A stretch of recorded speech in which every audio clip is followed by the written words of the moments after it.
All right, deep breath, because what I'm about to tell you is going to completely change how you see the world government, the Holy Knights, and the entire Elbaf Arc. Chapter 1168, The Snow of Elbaf, just dropped one of the darkest, most tragic backstories in One Piece history, and I need you to understand that this is about how the world government has been using magical contracts to turn kings, warriors, and even giants into puppets for centuries. Today, we're dissecting the Depths Covenant, the fall of King Harald, and why Loki might actually be the most tragic hero in the entire series. Let's get into it.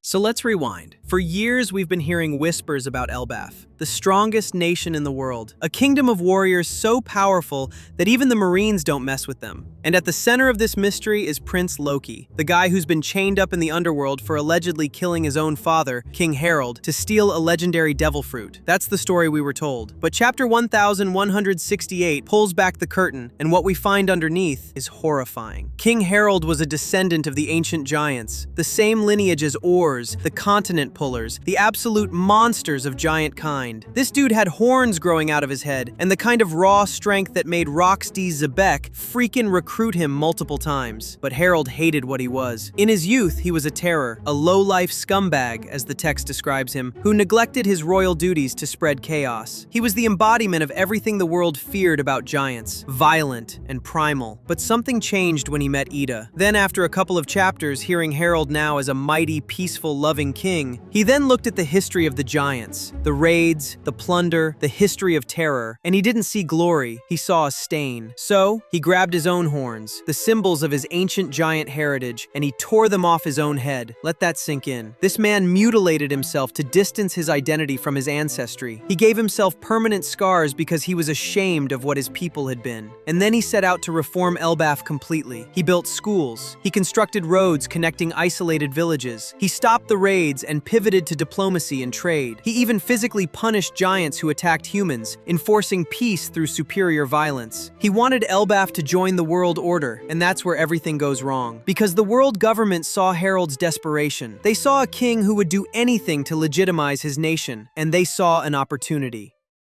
Now, here's where it gets insane.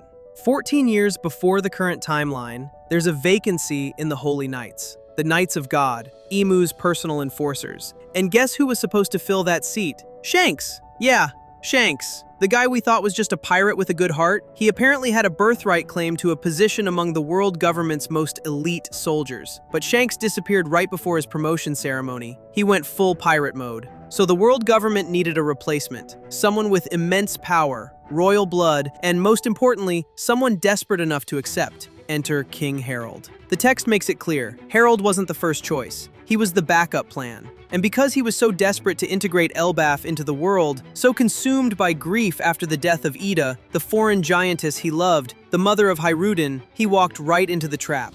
Let me paint you the scene. Harald returns from a mission. He's tending to Ida in her bar in the Elbaf underworld. She's weak, dying, and she asks him, "Will Elbaf become one with the world soon?" And Harald, full of hope, tells her, "That's right, Ida. Soon, we'll be connected with the world. Then it'll be just like the old days. We can go on adventures together again." And as she reaches out to touch his hand, she dies. Just like that. The snow starts falling outside, blanketing the kingdom in silence, and Harald is left holding the corpse of his dream.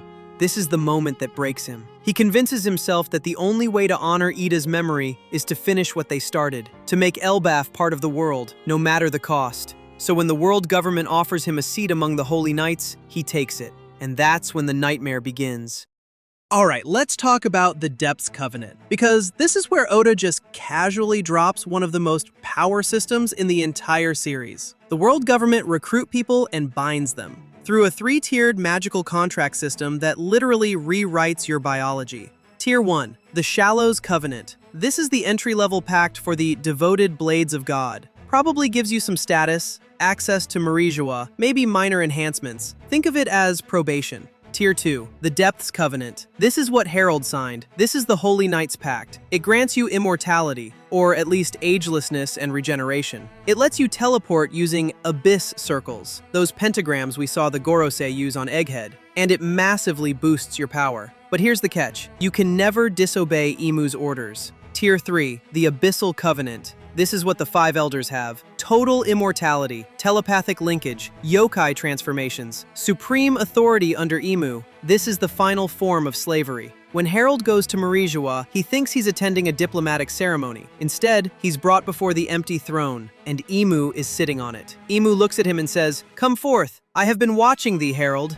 And then the ritual begins. The text describes a huge scream echoing through Pangaea Castle. Harald's body is being rewritten. He feels his power increasing to an alarming level. A mark appears on his body, the same mark that Holy Knight Ramoshifu Killingham has. And Imu tells him the price. "Craft an abyss in Elbaf for me." Harald just became a living router, a biological anchor point for the world government's invasion force. And the worst part? He doesn't fully understand what he's agreed to yet. He goes back to Elbaf. He's excited. He thinks he's done it. He's secured his nation's future. He creates the pentagram in the throne room of Orist Castle, just like Imu ordered. And then Imu gives him the real order. Turn Elbaf into a military nation with a fleet as great as the Marines. What the hell, Oda? Do you understand what this means? The world government didn't want peace. They didn't want diplomacy. They wanted to turn the strongest warriors in the world into a weapon. They wanted the giants as shock troops, as enforcers, as an army that could crush any nation that stepped out of line. And Harald? Harald realizes he's been played. He tries to refuse. He tries to stand his ground, to say, "No, this isn't what I agreed to." But the covenant takes hold. His body starts moving on its own.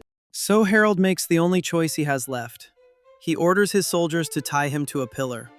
He summons the two people strong enough to end this, Elder Jarul and his son, Prince Loki. The mass slaughter described in the historical records, that wasn't Harald going berserk for power, that was his possessed body fighting back against the restraints. The Covenant was trying to break free, to complete its mission, and Harald, in his last moments of free will, knew there was only one way to stop it. Loki didn't kill his father because he was evil. Loki killed his father because his father begged him to. This wasn't patricide, this was mercy. This was a son ending his father's suffering before the Covenant could use him as a weapon against his own people. And Loki? Loki took the blame. He let the world believe he was a murderer. He let his own people chain him up in the underworld and call him the Cursed Prince. Because if the truth got out, if the giants learned that their beloved wise king had sold his soul to the world government, the entire nation would collapse. The psychological devastation would be absolute. So Loki became the villain in the story. He preserved his father's legacy at the cost of his own. And here's the kicker. The Abyss pentagram Harald created, it's still there. Somewhere in Orist Castle, that portal is dormant, waiting. As long as it exists, the Holy Knights and the Five Elders have a direct line into the heart of Elbaf. Elbaf's isolation isn't arrogance, it's survival. After Harald's death, the Elders realized that the world government's friendship was a Trojan horse. So they closed the borders, vilified Loki, and prayed that pentagram would never activate. But now the Straw Hats are here. And you know Oda's about to activate that thing. This is one of the darkest, most brilliantly constructed tragedies Oda has ever written.